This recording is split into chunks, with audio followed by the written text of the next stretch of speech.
Ya, dinamika jelang 2024 terus bergeliat. Safari politik dilakukan oleh tokoh dan para elit partai demi membangun pondasi menuju kontestasi. Momen pertemuan Anies dan AHY di acara Partai Demokrat disambut dorongan adanya duet Anies AHY untuk Pilpres 2024.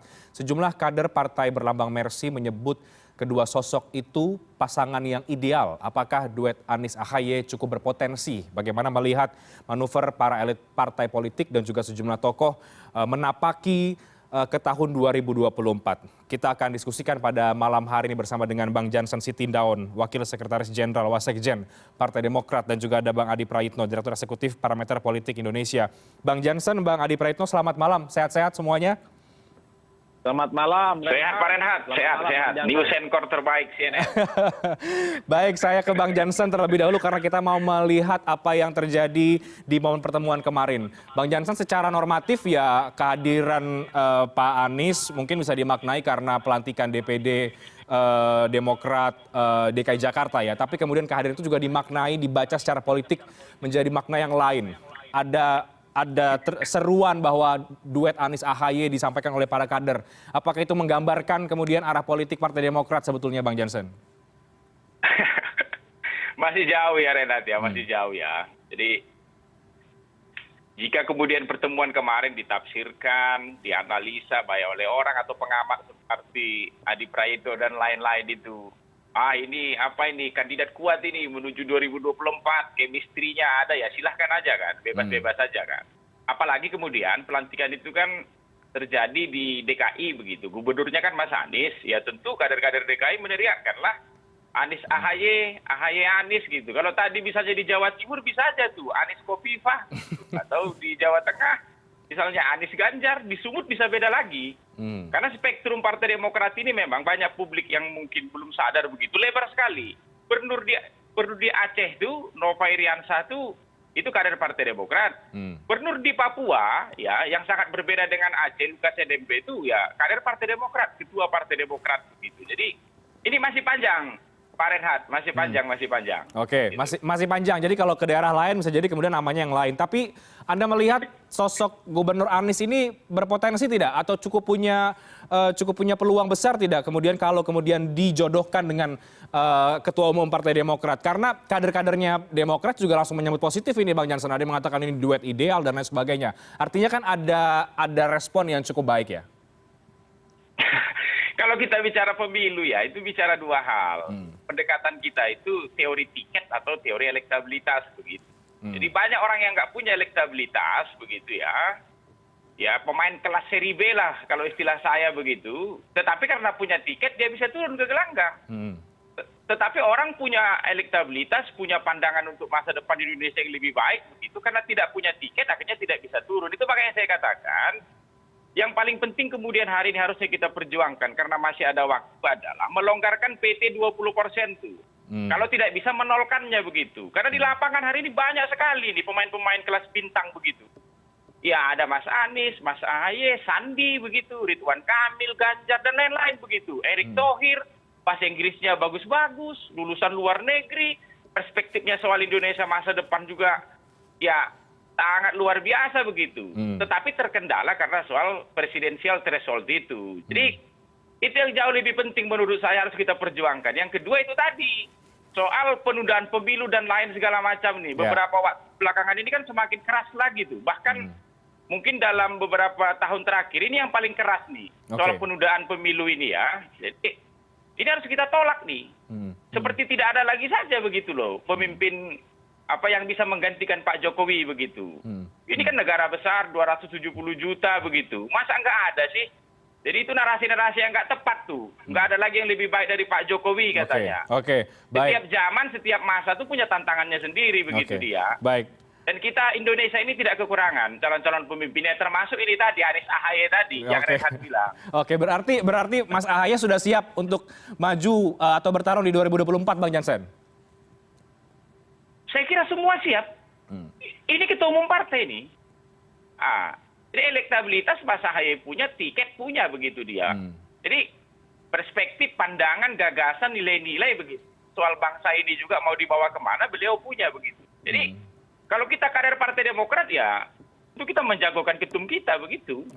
Bang, beberapa partai meskipun masih sekitar 2 tahun lagi ya, tapi kan sesungguhnya mungkin pemanasan mesin partainya sudah dimulai mungkin di tahun ini. Beberapa partai sudah mulai melirik beberapa tokoh, kandidat berdasarkan hasil survei, elektabilitas dan lain sebagainya.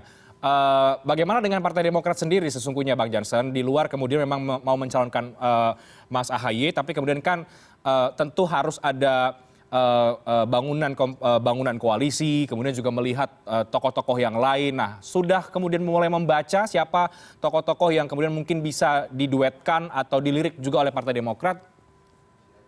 Nah, itu yang aku bilang tadi. Jadi soal menduetkan itu loh, nanti kita akan buat trio, kuartet lain segala macam ya, mendukung pasangan calon A, B, C, D itu semua kemungkinan bisa saja terjadi begitu. Tetapi dengan regulasi ya, presidensial threshold 20% ini memang sulit. Oke. Jadi mau siasat apapun yang kita lakukan, kalau dia kemudian berbenturan dengan regulasi, dengan aturan begitu, itu susah. Gimana mau mensiasatinya?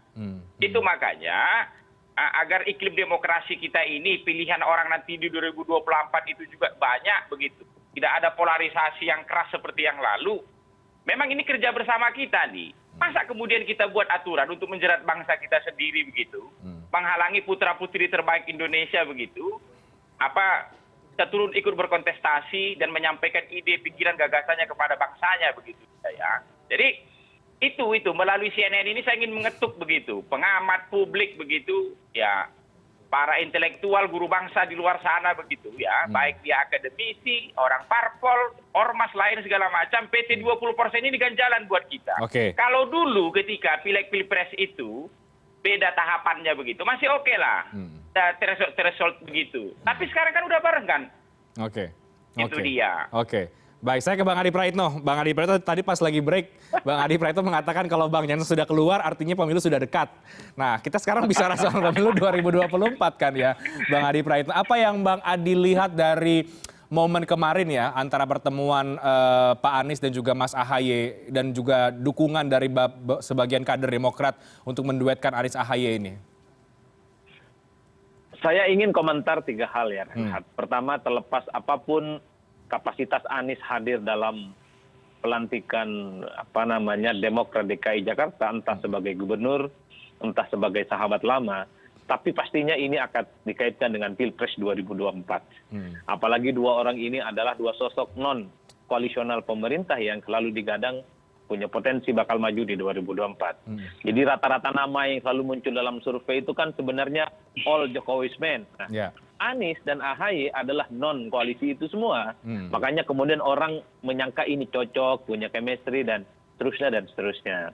Yang kedua adalah hal yang terkait dengan sifatnya normatif ya. Jansen misalnya menyebutkan bahwa banyaklah putra-putri negara ini yang punya kapasitas, punya kompetensi, tapi terganjal dengan persoalan threshold yang 20%. Kalau bicara soal basis kognitif, memang begitu banyak anak muda yang sepertinya juga punya potensi. Itu yang normatif ya.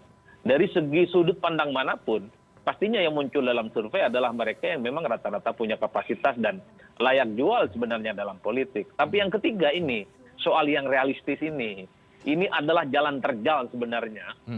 Bukan hanya bagi Anies yang tidak punya partai, tapi juga bagi AHY yang sampai saat ini misalnya partainya itu tidak bisa mengusung sendiri. Seperti PDIP yang itu mewajibkan harus mencari minimal 2 partai politik lain sebagai partner koalisi 2024 yang akan datang. Nah, yang terakhir ini, sekalipun misalnya AHY ketua umum punya elektabilitas, kalau tidak punya partner koalisi, sekalipun cocok misalnya dengan Anies dalam berbagai chemistry, tapi karena pertimbangan realistis, bisa saja misalnya the end of the day-nya, AHY dan Demokrat tidak dengan Anies, tapi dengan orang yang bisa membawa 2 partai untuk bisa maju di Pilpres 2024. Di situ bisa nama Erlangga, di situ juga bisa ada nama Mohaimin Iskandar, yang relatif juga adalah ketua umum yang juga punya potensi diusung 2024. Jadi dibaca secara umum, basis normatif ini dikalahkan pada hal taktis, pragmatis, kebutuhan realistis yang terkait dengan bagaimana bisa mendaftarkan ke KPU ambang batas 20%. Nah, disitulah kemudian bangunan argumentasi tentang kapasitas, kompetensi, putra-putri terbaik akan hilang begitu saja. Digantikan dengan kebutuhan-kebutuhan realistis. Akhirnya, siapapun teman yang mau maju bersama, yang penting bisa mendaftarkan ke KPU, itulah yang sepertinya akan menjadi pilihan dari Demokrat dan AHY ke depan. Jadi kalau dibaca rata-rata, Bang Jansen ini hati dan pikirannya terbelah. Satu sisi cukup optimis karena AHY ketua umum partai dan punya elektabilitas muncul di survei, tapi pada saat yang bersamaan, ambang batas presiden 20% adalah tembok tebal yang menyulitkan AHY dan siapapun yang partainya tidak terlampau kuat untuk bisa mendaftarkan di KPU di masa yang akan datang. Itu yang sebenarnya ya saya tangkap secara umum. Makanya memang partai-partai menengah ke bawah ini memang berdarah-darah untuk bisa maju di Pilpres 2024 ya Rayhan. Tidak seindah yang sering kita bayangkan dalam berbagai teman survei, diskusi-diskusi media ataupun talk show yang hampir setiap hari kita lakukan semacam ini. Jadi 2024 adalah jalan yang begitu berliku, mendaki dan begitu terjal karena kebutuhan ambang batas presiden itu. Jadi secara elektabilitas sebetulnya dua sosok ini punya potensi yang besar ya Bang Adi Praitno, karena di beberapa survei pun juga namanya selalu masuk ke top of mind, tapi kemudian kembali lagi ke realitas politik yang harus kemudian ada ada presidential threshold dan lain sebagainya. Kira-kira begitu Bang? Ya persisnya begitu. Kalau kita lihat rata-rata, oke, Anies ini adalah gubernur yang saat ini selalu jadi buah bibir tentang potensinya maju di Pilpres. AHY juga begitu. Ketua umum yang punya bekal elektabilitas. Tapi kan problemnya, kalau dua orang ini maju secara normatif sih oke. Tapi kalau tidak punya kendaraan partai, ya layak mutu layak ya. Ada tapi terkesan tidak ada gitu. Kan ini yang kemudian membuat partai-partai termasuk AHY dan Demokrat harus berpikir realistis. Carilah teman yang kemudian bisa membawa partai dan bisa menggenapi ambang batas presiden. Disitulah kemudian jawaban-jawabannya, AHY tidak harus sama Anies. Bisa dengan Erlangga, bisa Muhaimin Iskandar. Mungkin juga dengan Erick Thohir yang diasumsikan punya modal banyak, tapi bisa mengangkut sejumlah partai.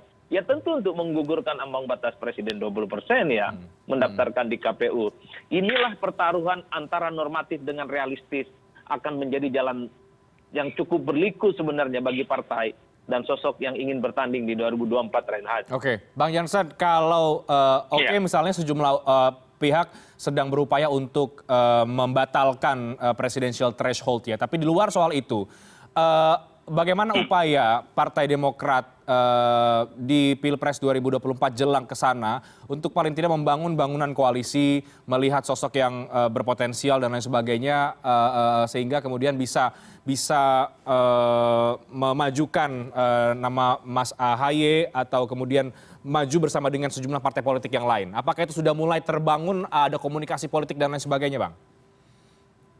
Oh iya, kalau komunikasi politik ya setiap partai politik di Indonesia ini pasti berkomunikasi dengan saudaranya partai politik yang lain, gitu. Sama seperti ketika pelantikan DPD DKI kemarin, di mana Mas Anies hadir begitu ya. Semua partai politik yang ada di DKI ini hadir juga ke acara pelantikan tuh, termasuk begitu. Kalau kita lihat sejarah Partai Demokrat, bukan hal yang baru. Kami Partai Demokrat ini bekerja sama dengan partai-partai yang lain begitu. Bahkan ketika 10 tahun Demokrat memegang kekuasaan pemerintahan tuh, juga kan ikut ditopang tuh oleh partai-partai politik yang hari ini juga semua masih eksis begitu dia. Jadi kalau kemudian tarikan ke pendekatan historis begitu dia, ya Demokrat ini pernah begitu membangun kerjasama bahkan menjadi pemimpin koalisi sama-sama dengan partai yang lain begitu. Tetapi kembali lagi itu tadi, jadi itu yang saya katakan tadi, ini soal PT 20% ya, yang menghalangi putra-putri terbaik Indonesia ini lahir menjadi pemimpin di negaranya sendiri, belum selesai kita bahas begitu, belum selesai dalam tanda kutip kita longgarkan, ya. Ini tiba-tiba muncul lagi soal penundaan pemilu, dan yang melakukan itu partai-partai hasil reformasi, itu. Padahal salah satu amanat paling penting dari reformasi itu adalah pembatasan masa kekuasaan. Makanya kalau kita buka sejarah konstitusi kita, ketika tahun 99 pertama kali konstitusi di amandemen, yang pertama kali juga di amandemen itu adalah soal pembatasan masa jabatan eksekutif tertinggi presiden. Kan lucu tuh. Yang kedua, kita sudah hampir 20 tahun nih pasca reformasi begitu. Kita masih terus melakukan konsolidasi demokrasi. Bukan hanya undang-undang pemilu saja yang tiap 5 tahun kita ganti, kita ubah begitu. Ini sekarang malahan konstitusi pun mau diubah. Itu. Yang jantungnya itu adalah soal demokrasi. Karena pembatasan masa jabatan presiden dan pemilu reguler itu adalah jantung dari konstitusi kita.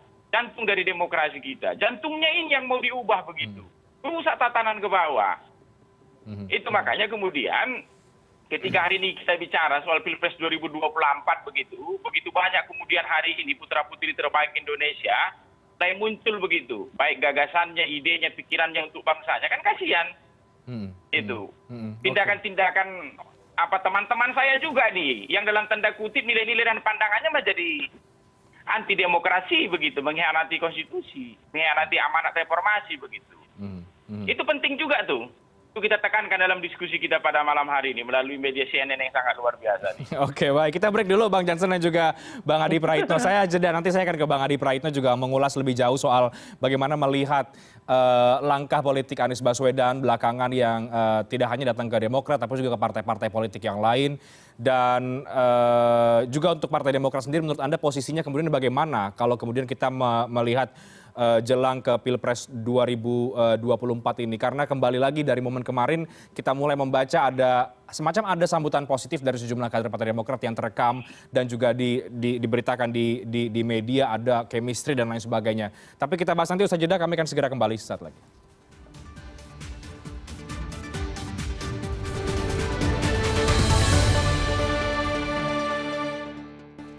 Baik, saya akan langsung ke Bang Adi Praitno. Bang Adi, di luar soal adanya realita tiket untuk presidential threshold untuk maju, tapi apa yang menarik sebetulnya dari kedua sosok ini, Mas Anies dan juga Mas AHY ini yang kemarin kita lihat cukup dekat begitu ya. Apa yang menarik secara politik? Apakah yang tadi dikatakan oleh Bang Adi Praitno ya, bahwa kedua orang ini, sosok ini adalah kedua orang yang selalu muncul di survei yang bukan berasal dari kalangan istana misalnya begitu? Ya, itu salah satu hal yang kemudian menjadi pembeda dari Anies dan AHY ya. Mereka adalah sosok non-koalisional pemerintah yang dinilai punya proyeksi ya untuk 2024. Tentu hal lainnya karena keduanya sama-sama muda dan lulusan luar negeri. Bang Jansen tadi nyebut ini berbahasa Inggris bagus ya. Tapi Pilpres itu Bang bukan adu bahasa Inggris ya. Tapi soal bagaimana meyakinkan rakyat. Kan dalam rezim demokrasi itu bagaimana orang itu terlihat dia itu selalu hadir dalam setiap kesusahan dan orang tidak mau berpikir panjang dia itu bahasa Inggrisnya bagus, punya kapasitas ataupun tidak. Tapi kesusahan mereka jawab dengan berbagai kebijakan yang dianggap menguntungkan kepada mereka. Hal-hal di luar itu tentu dua orang ini adalah sangat muda ya, yang sebenarnya punya energi politik yang cukup tangguh. Ini yang sebenarnya menurut saya Mas Reinhardt, bahwa Pak Anies ataupun Pak AHY ya tentu akan selalu menjadi spotlight pembicaraan tentang Capres 2024. Itu kalau diskursinya sangat normatif dan teoritik ya. Tapi sekali lagi hal-hal sifatnya taktis pragmatis itu selalu menghilangkan hal ini semua. Selain ambang batas presiden dan dukungan partai, tentu yang rumit adalah soal pembiayaan pemilu kita yang cukup mahal. Orang kan bertanya dari mana kira-kira modalnya kalau dua orang ini berduet. Karena pemilu kita kan sangat brutal, pemilih kita sangat matre yang kemudian tidak hanya bisa didekati dengan bahasa Inggris, tidak bisa didekati dengan visi misi, tidak bisa didekati dengan kompetensi ataupun jualan kaum muda misalnya. Tapi orang ingin tahu sebenarnya apakah mesin logistik yang dimiliki oleh kandidat misalnya Anies dan AHY ini kemudian bisa memuluskan langkah mereka untuk bisa bertanding di 2024 ya. Inilah kemudian realitas politik kita yang sampai saat ini memang harus kita lihat secara transparan bahwa antara yang ideal itu belum tentu bisa diterima secara maksimal dalam kontestasi pemilu secara langsung ya. Tapi overall karena kita bicara tentang Pilpres di tengah ketidakpastian, karena begitu banyak orang yang tetap berdakwah tentang pentingnya penundaan pemilu, diskursus semacam ini tetap menjadi penting bagi kita. Karena Anies dan AHY selalu muncul dalam pembicaraan-pembicaraan dalam survei opinion publik, anak muda punya potensi untuk 2024. Di luar hal-hal yang sifatnya taktis pragmatis ya. Makanya tergantung bagaimana konstelasi politik kita. Kalau pemilu ditunda ya wassalam lah bicara tentang pajak persen ini. Kalau ambang batas presiden tetap 20%, sekalipun sering digugat ke MK, maka kemungkinan besar kandidat di 2024 tetaplah dua orang. Dan bisa kita tebak bahwa orang yang akan maju adalah orang yang begitu-begitu saja. Jadi putra-putri terbaik bangsa yang kita persepsikan punya peluang untuk maju, kok rasa-rasanya akan sulit bertanding. Karena wajah oligarki partai tetap begitu dominan ketimbang memberikan kesempatan kepada wajah-wajah baru untuk bertanding di 2024 yang akan datang. Oke. Jadi kembali ke realitas politik bahwa sosoknya mungkin banyak yang kemudian berkompeten, tapi ada ganjalan soal presidential threshold, ada juga soal tiket capres tadi itu yang harus dipenuhi oleh semua yang ingin bertarung di Pilpres 2024. Dalam posisi seperti ini yang tadi Anda sudah jelaskan, Bang Adi Praitno, bagaimana menurut Anda posisi Partai Demokrat, apa yang kemudian bisa dilakukan oleh Partai Demokrat, apalagi ini sudah menjelang 2 tahun jelang pemilihan? Ya sederhana saja, 2 tahun ke depan andai pemilu tetap dilangsungkan 14 Februari, tidak boleh tidak. Minimal Demokrat harus meyakinkan ada 2 partai politik lain yang siap bisa diajak berkoalisi bersama. Itu tidak boleh tidak untuk menggenapi ambang batas presiden 20%. Setelah itu baru bicara siapa kira-kira partnernya. Apakah AHY nomor 1 atau cari orang lain di luar AHY yang kemudian menjadi cawapres misalnya. Itu juga menjadi kerumitan koalisi itu tidak terjadi. Andai Anies dan AHY pasti ribut nih dalam tanda kutip. Siapa capres dan siapapun cawapresnya. AHY punya 2 legitimasi, dia ketua umum partai dan juga punya elektabilitas. Anies punya elektabilitas tapi tidak punya partai. Apalagi sejak sejarah pemilu, rezim pemilihan langsung, sejak 2004 sampai sekarang, tidak ada sejarahnya capres itu berasal dari non-partai politik. SBY dari Demokrat gitu ya, Jokowi dari PDIP. Makanya anyaman-anyaman semacam ini sebenarnya turut merumitkan bagaimana model koalisional, hal-hal yang dianggap baik, punya chemistry dan baik itu seringkali bubar di tengah jalan. Hanya karena persoalan siapa yang harus jadi capres, siapapun yang kemudian menjadi cawapres. Ini yang sebenarnya adalah yang menurut saya hal-hal yang mesti diukur sebagai bagian dari batu terjal sebenarnya Reinhardt ya, tentang pencapresan di 2024 itu. Tidak ada kata lain bagi Demokrat dan AHY, kalau ingin maju 2024 cukup tutup mata, cari 2 partai lagi untuk bisa mendaftarkan ke KPU. Tanpa itu semua, maka apa yang kita bicarakan, survei-survei yang juga muncul, menyebutkan nama AHY misalnya, hanya sebatas kembang-kembang demokrasi semata yang kemudian tidak berefek apapun ke depannya. Oke, kita masih membahas kembang-kembang itu karena kemudian kita belum melihat mana yang masih belum pasti begitu ya. Tapi kita sudah melihat ada geliat dan juga manuver ke arah sana. Tapi ada yang menyebut bahwa ini ada chemistry-nya dan lain sebagainya. Nah, Bang Adi Praitno melihat dari luar atau paling tidak yang dipersepsikan publik, kira-kira apakah memang kedua sosok ini memang punya chemistry itu, Bang Adi Praitno?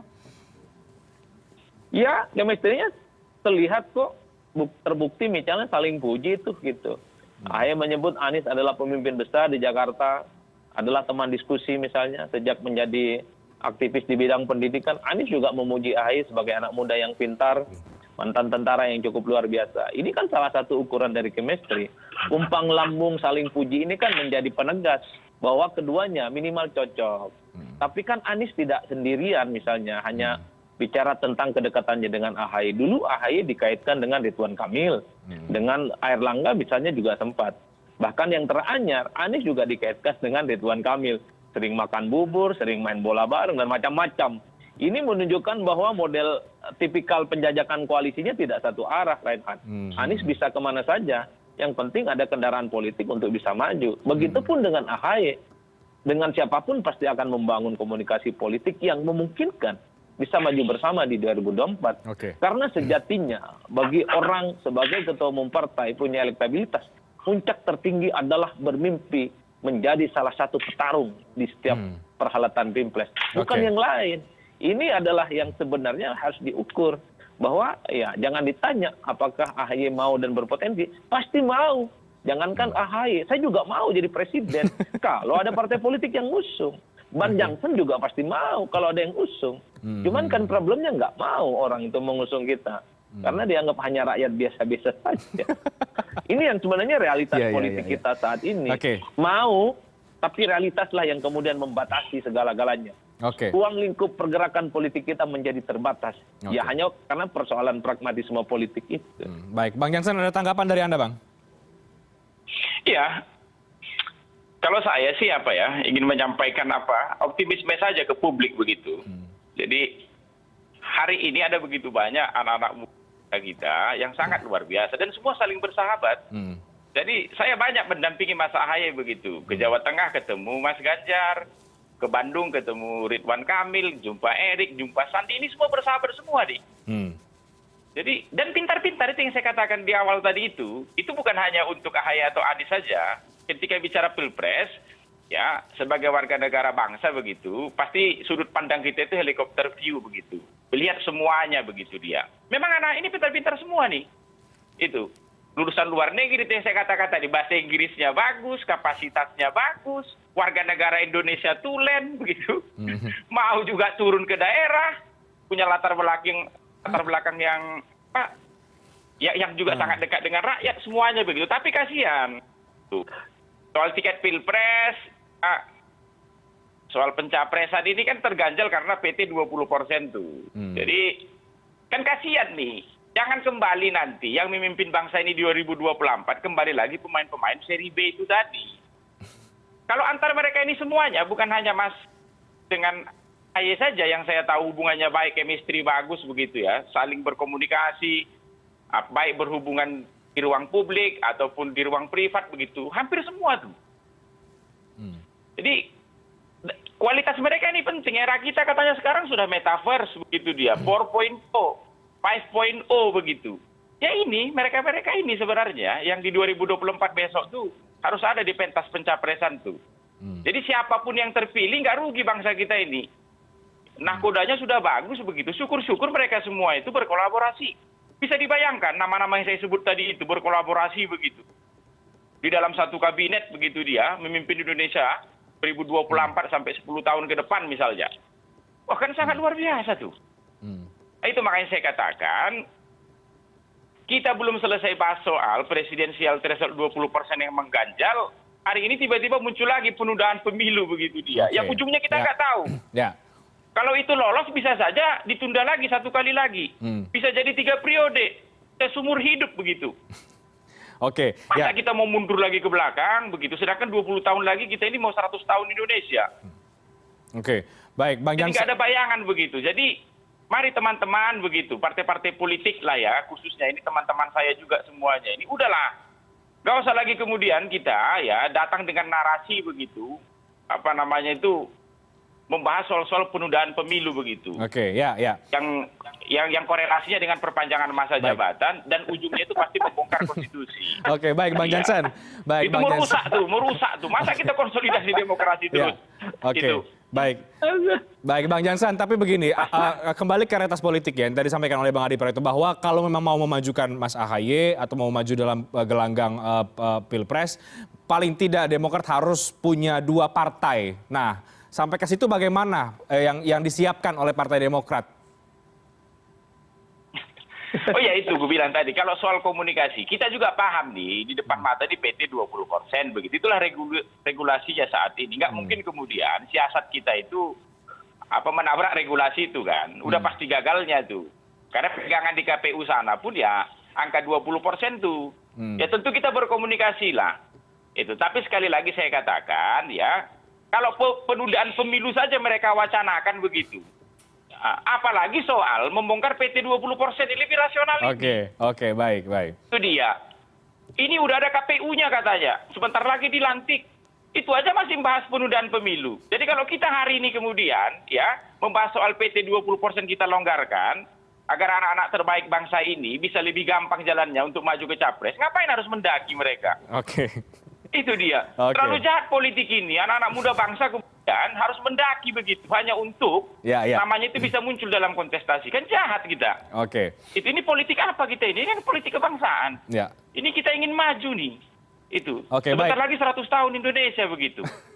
Jadi yang bisa kita longgarkan lah. Ngapain kemudian aturan kita buat untuk menjerat bangsa kita sendiri.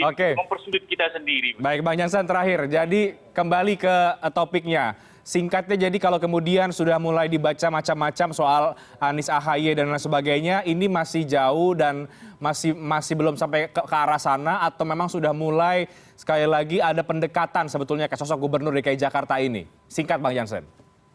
Kalau dekat-dekat, saya kenal keduanya ini. Kenal baik Mas Anies, Mas AHY ketua umum saya begitu. Itu. Mereka dekat itu.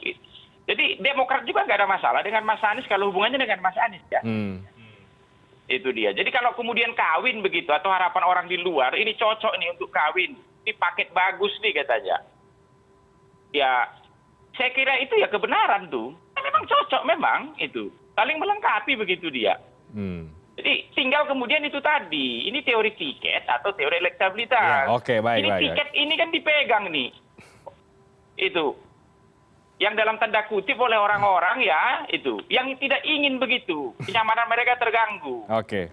Itu makanya kita mengetuk Mahkamah Konstitusi.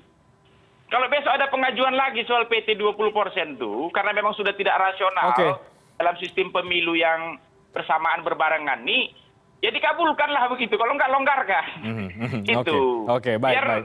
oksigen demokrasi kita ini juga, ya itu menjadi muncul kembali begitu. Ya ada harapan, ada hope gitu. Kalau menatap pemilu 2024 besok, memang akan muncul begitu kandidat-kandidat muda, memang punya prestasi yang akan menghiasi pemilu presiden kita 2 tahun ke depan. Baik, jadi itu sih Renhat. Ya, jadi kita akan lihat, kita dorong kemudian banyak tokoh yang berani untuk kemudian maju dan bisa mewarnai pemilu 2024, mau itu Mas Anies, Mas Ahaye dan lain sebagainya. Karena tadi kita itu dulu semangat kita. Ya, itu yang kemudian di-highlight bahwa masih banyak tokoh-tokoh yang punya potensi yang cukup besar di sana. Tapi mari kita akan lihat bagaimana dinamika politik ke depan karena mungkin masih sangat cair. Terima kasih banyak Bang Jansen Sitindaun, terima kasih Bang Adi Praitno untuk dialog pada malam hari ini. Selamat malam, kita akan lihat bagaimana perkembangan ke depan. Terima kasih, selamat malam, sehat selalu. Selamat malam.